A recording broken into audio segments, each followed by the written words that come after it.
Hi, my name's Rachel McLeod, and I am a licensed clinical social worker and emotional wellness coach. And I forgot to turn my heater off. Why? But you're going to get to see my pleasure fire dress. Okay. I whip this thing out on special occasions, and I love it. I love the colors, everything. Anyway, um, let's see. Today, let's introduce the topic, what we're going to talk about today. What we're going to talk about is competence, 4 levels of competence, and how you can use these to really accelerate your healing journey. People can get lost up in these, and some of our interventions in therapy are we have different strategies for different levels. And so it's important that you know that, so that you know which level you're working on, and when it's time to jump to a different strategy or fall back or whatever you need. Okay, so this is how it goes. Let's just jump right into these, and we'll talk about them. The 4 levels of competence are unconscious incompetence. That's when you are unconscious about how incompetent you are, that you don't even know where your emotional wellness incompetence lies. You don't even know it's outside of your awareness. Sometimes we're in there because we've never needed the awareness there, and so we haven't built it yet. But most frequently, it comes because of we're so busy with where we're at right now, and what we don't know that we don't know. Some of it is that people like to keep things in this area for denial and to be unconscious about what they don't know.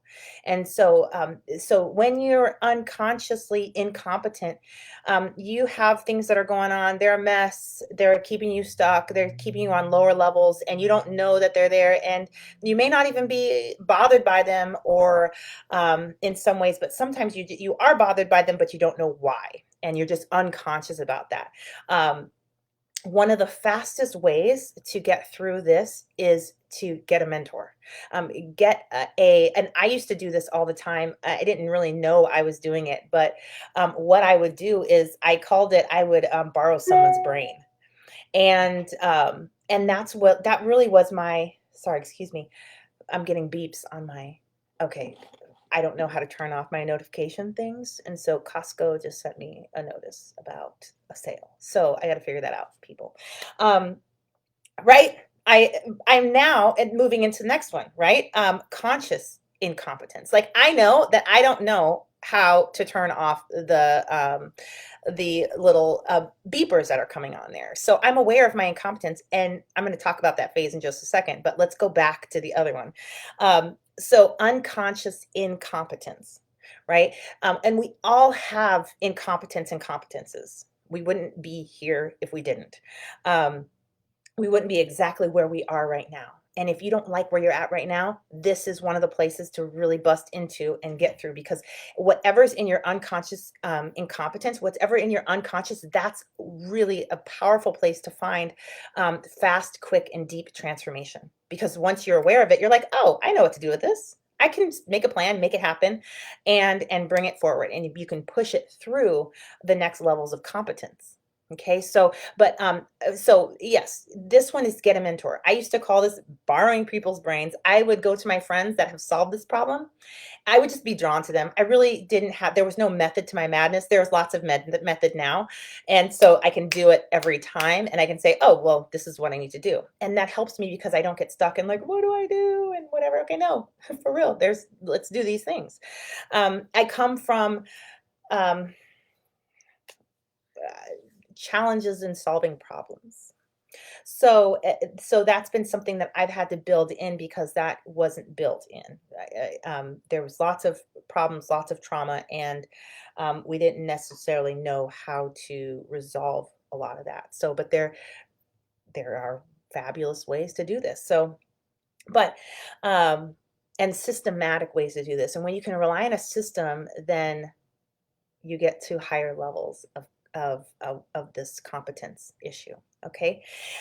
So when you're unconscious competent, you're borrowing people's brains. I would go to a friend's house, and I was working on being cleaning up a house. Like I wanted to be this amazing homemaker that can like run all this stuff.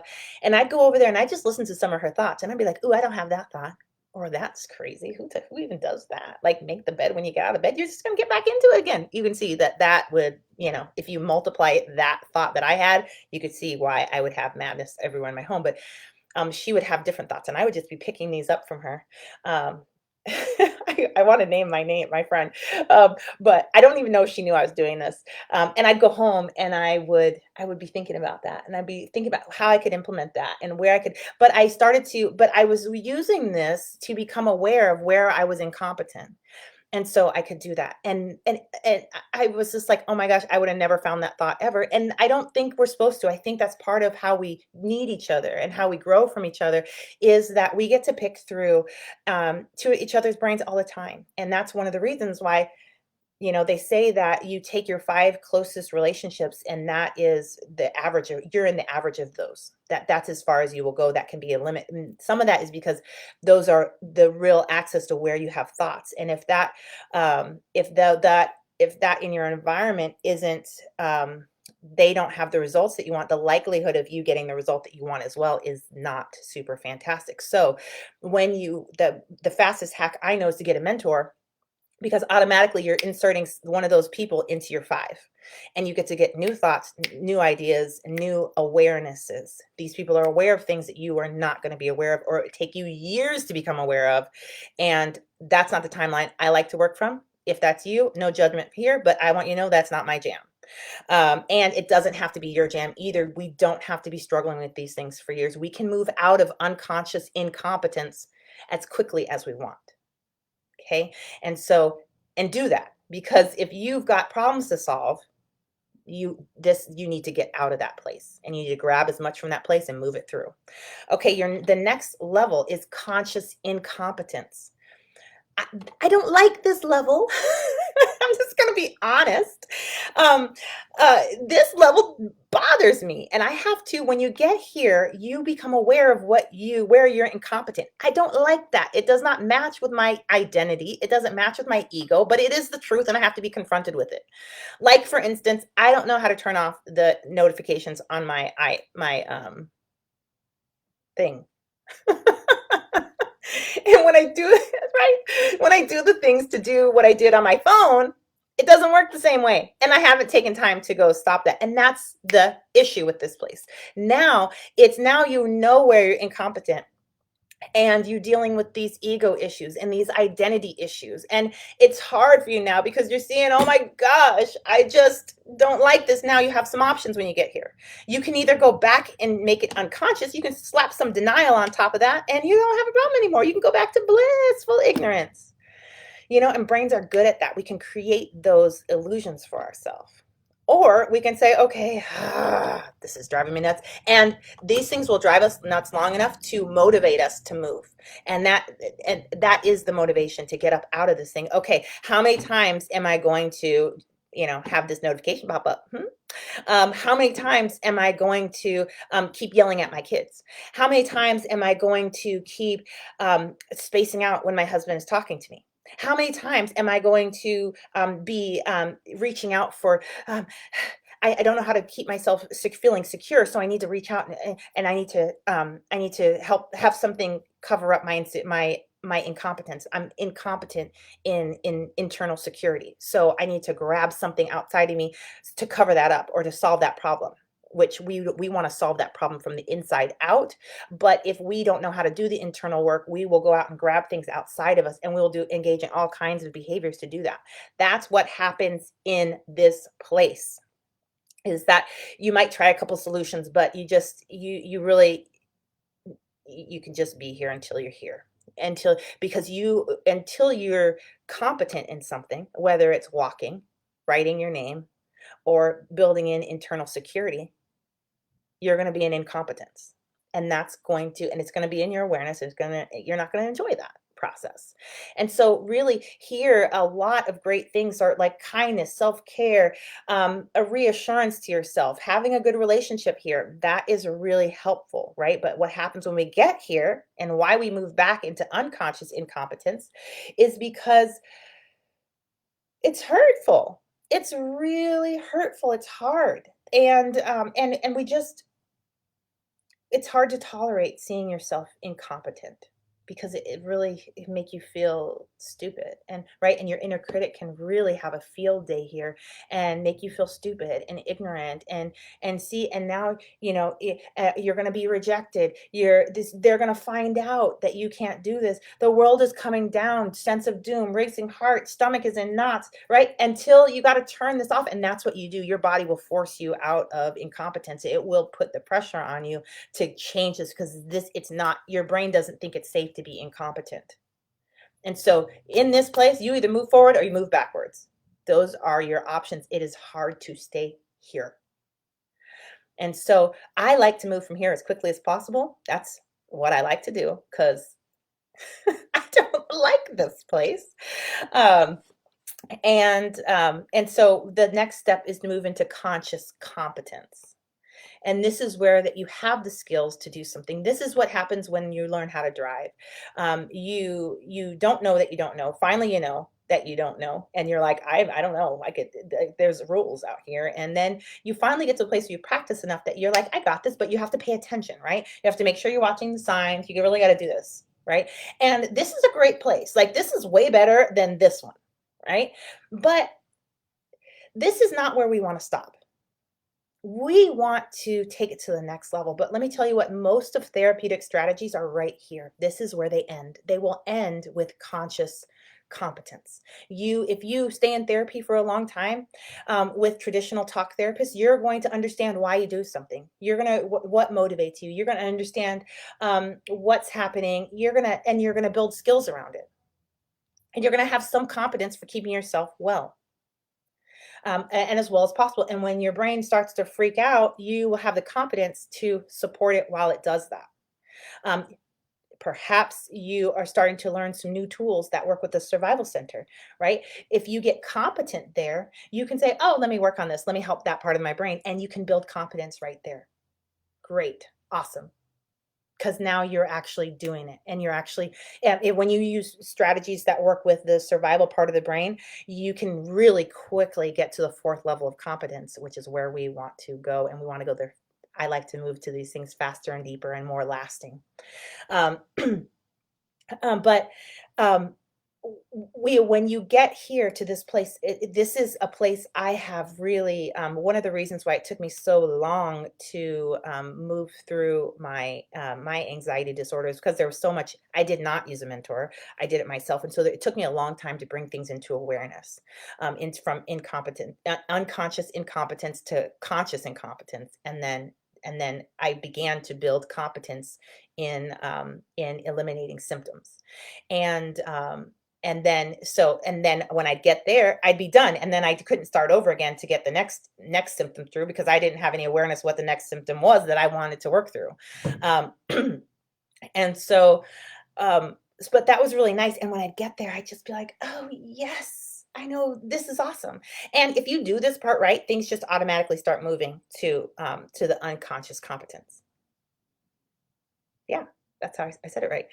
Because that's where we want to go. The fourth level is unconscious competence. That's when you can just let go and do your thing.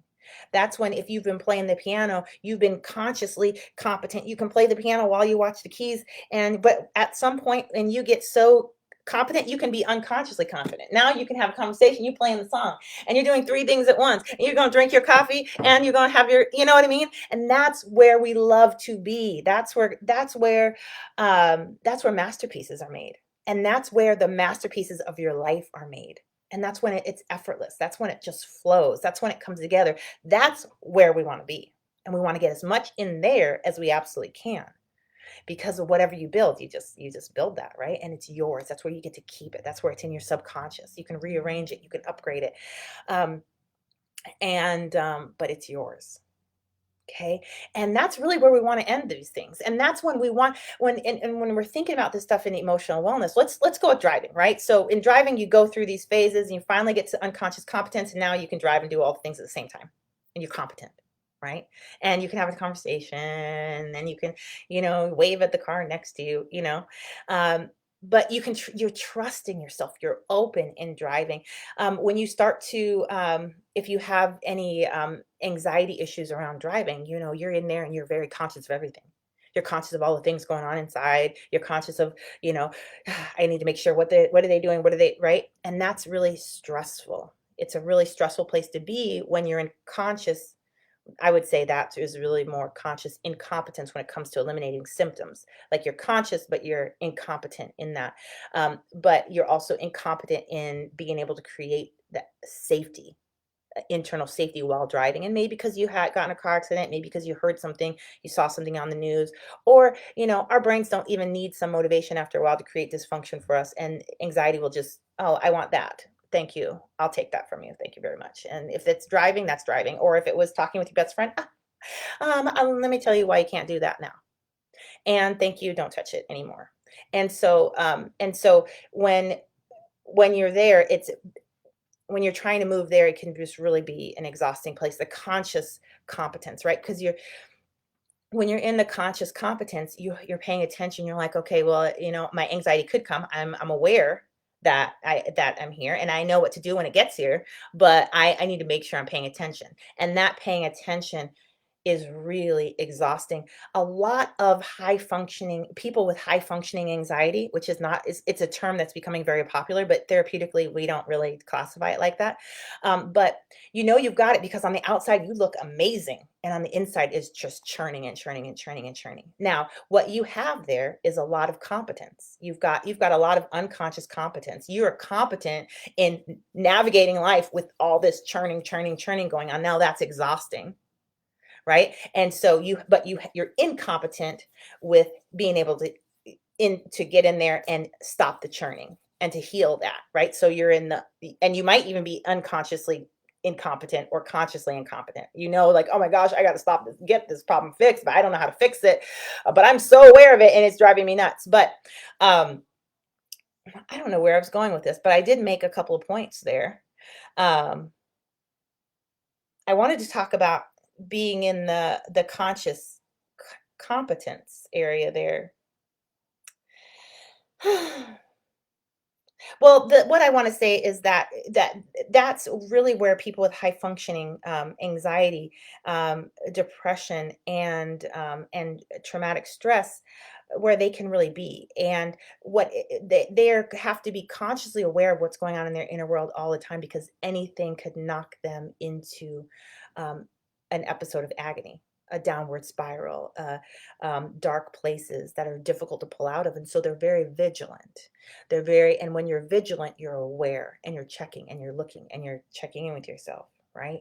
And that's a part of this awareness piece. And that is where it's exhausting, because you've built all this skill up, but you still have to watch very, very closely because it's not unconscious yet. You're not competent in being emotionally well unconsciously. And that's really where we want to get you. We want you to just live your life and you're well and you're emotionally well. Just like, we want you to be able to write your name without giving it too much thought. You can sink that in deep enough where you don't have to think about, okay, make sure you do this with your R, and then, A, and that's light. That's in the beginning, right? But ultimately, we want to get you signing that thing and doing your dances and living your life and stepping into your potential like with flow and with ease and with grace, right? And so wherever you're at in this journey, you can really be intentional and see where you need to go, right? um I and what you need to be doing. And if whoever you're working with, whatever your mentor is, that's really where you want to make sure that if you're doing this work specifically, you really want to make sure you take hold of that very specifically. You want your mentor to be somebody who knows how to eliminate symptoms, not just cope. Because what you get with them and their skill set is you will get the results that they get, because you'll be limited by that. Once you get their skill set, you can dance with it and play with it and add your own style to it. But if it's a style for coping, then you're going to get coping, and you're going to be really, really, really great at coping, unconsciously competent at coaching, at coping. And that's not where we want you to be. We don't want you to have to be coping for the rest of your life.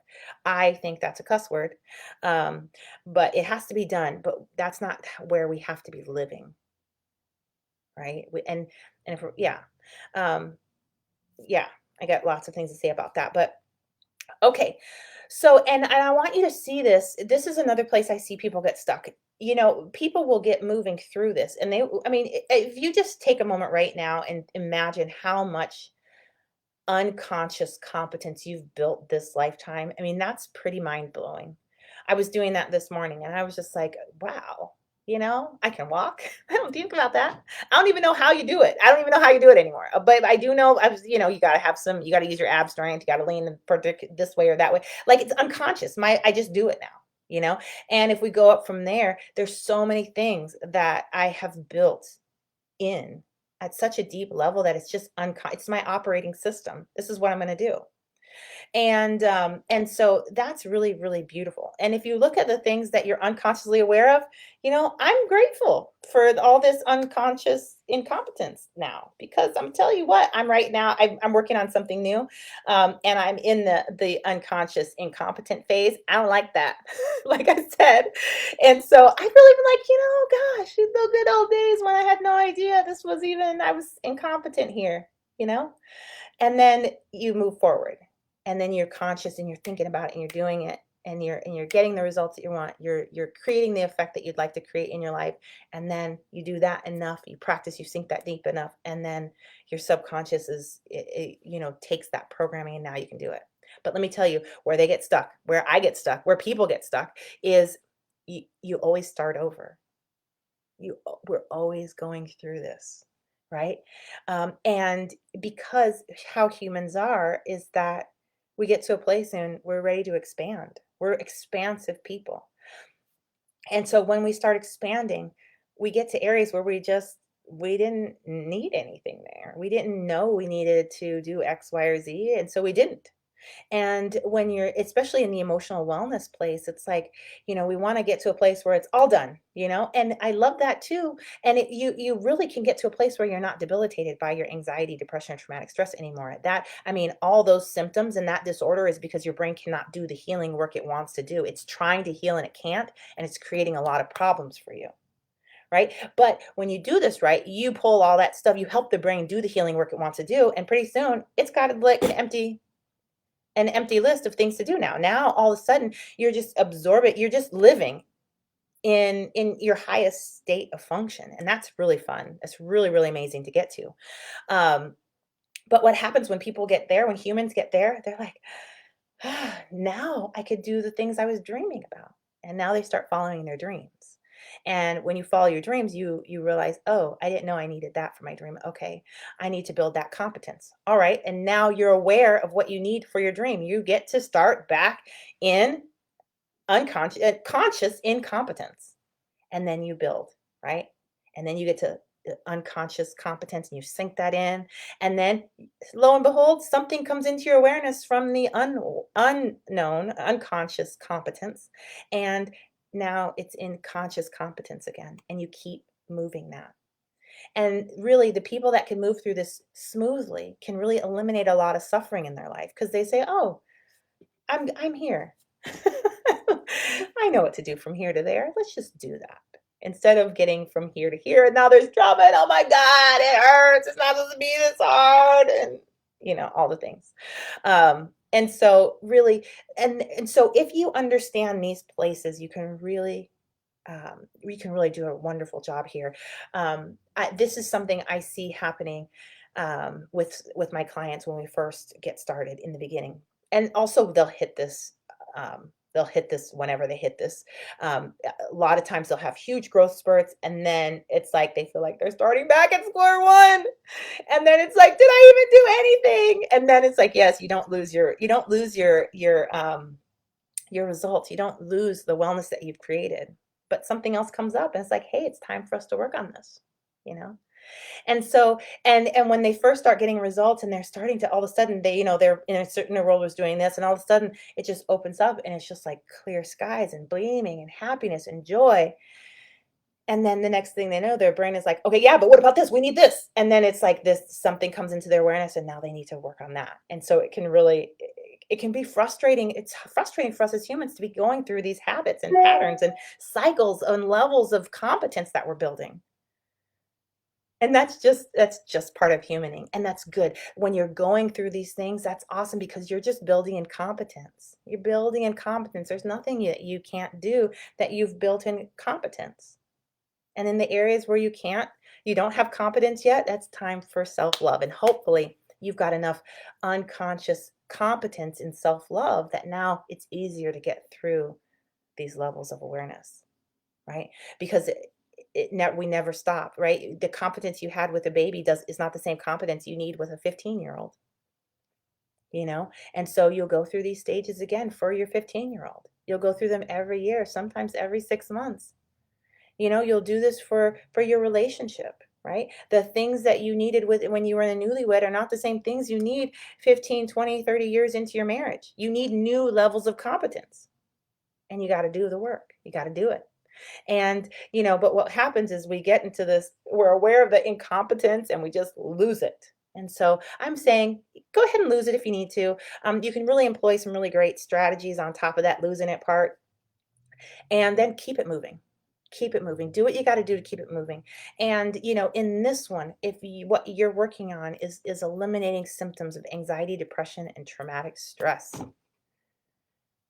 Do that. Be aware that that's where you're at. Be aware that you are in incompetence and get it going, right? Because if you get the right tools and the right strategies, you can be moving this. And we want to sink your emotional wellness so deep into your subconscious that it's just like a heartbeat. It just happens. Just happens. And you can pour it all over your life. Okay, so those are um, that's what I have to say about this. And so I want to give you guys a chance to ask any questions that you have about that. Um, And if this is something that you want to talk with me about, if you're like, yes, I want to be moving I want to learn how to eliminate my symptoms of anxiety, depression, and traumatic stress. And you're the kind of person that will do what it takes to do that. Like you're committed to that. Grab a spot on my calendar. We'll talk about it. I'll show you what that will look like. We'll create a plan for you. See where you're stuck. And we'll spend that time. I'll spend that hour with you, myself or but actually this week, just so you know, it's just me. She's doing something awesome and fantastic. And so it's just me. So if you book a call this week, it's just Rachel.